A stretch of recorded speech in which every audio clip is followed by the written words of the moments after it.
Lunes de la cuarta semana de Pascua. Jesús resucitado nos sigue diciendo: les dejo mi paz. En el libro de los Hechos de los Apóstoles, capítulo 11, 1 al 18, vamos a ver que Dios también a los gentiles les da la conversión que lleva a la vida. Y es así que en aquellos días los apóstoles y los hermanos de Judea se enteraron de que también los gentiles habían recibido la palabra de Dios. Y cuando Pedro sube a Jerusalén, los de la circuncisión, o sea, son aquellos que quieren seguir viviendo y cumpliendo con todas las prescripciones judías, le dicen, reprochándolo a Pedro, que él había entrado en casa de los incircuncisos y que había comido con ellos. Habíamos visto cómo Pedro trataba con los gentiles, es decir, aquellos que no conocían las prescripciones de la ley judía y no habían nacido en esa cultura. Y sabíamos que los judíos no pueden comer animales impuros. Los gentiles sí, no tienen ningún tipo de prescripciones. Pedro había entrado en casa de los incircuncisos y había comido con ellos. Esto escandalizó a los de Judea que cumplen las leyes judías y creen que Cristo es el Mesías. Estos primeros judíos convertidos mantenían estas costumbres. Mirando esta iglesia de los primeros tiempos y estas tensiones que genera el cómo vivir a Cristo resucitado, cómo comprender lo que Cristo nos quiso decir, nos va a mostrar cómo vamos a tener siempre distintas miradas que pareciera que generan un conflicto, y por eso le llaman la atención a Pedro.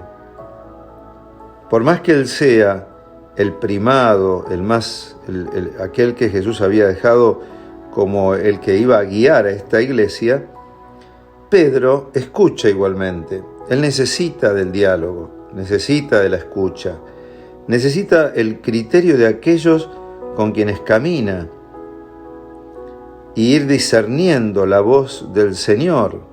Este es un momento muy clave en la iglesia de aquellos primeros tiempos, tiempo que no se termina tampoco en nuestros tiempos. Es una iglesia que no se construye monolíticamente desde el parecer de unos pocos iluminados, sino desde esa confianza de que Dios habla en el pueblo de Dios, que desde distintos lugares mira esta realidad que es la iglesia, que es el pueblo de Dios. Es así como los judíos miraban desde su formación y los gentiles miraban desde su lugar.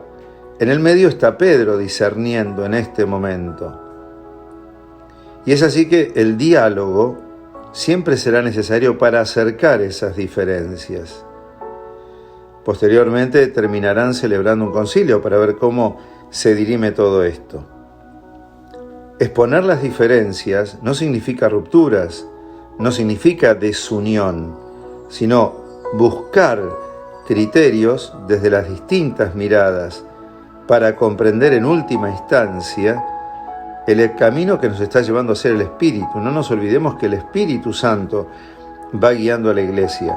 A los judíos les costaba creer que el Espíritu iba a dejar que no se cumplan más ciertas normas, que no era renunciar a lo mejor al espíritu de la ley, pero sí a ciertas normas que eran secundarias. ¿Cómo manejaríamos nosotros estas diferencias? ¿Cómo manejamos en nuestro tiempo cuando miramos una iglesia que tiene que estar en salida y cuando sale encuentra tantas situaciones en las que pareciera que el Evangelio no puede ser predicado, o que el Evangelio, que significa una elección de vida, una ruptura con algunas cosas de la vida, a veces no pida lo que es secundario y siempre sea basado en lo esencial del mensaje de Cristo? ¿Cómo podemos en nuestro tiempo acercar todo esto? El Papa por eso invita a la Iglesia a trabajar en sinodalidad, que no significa buscar una verdad desde la mayoría, lo que elija la mayoría.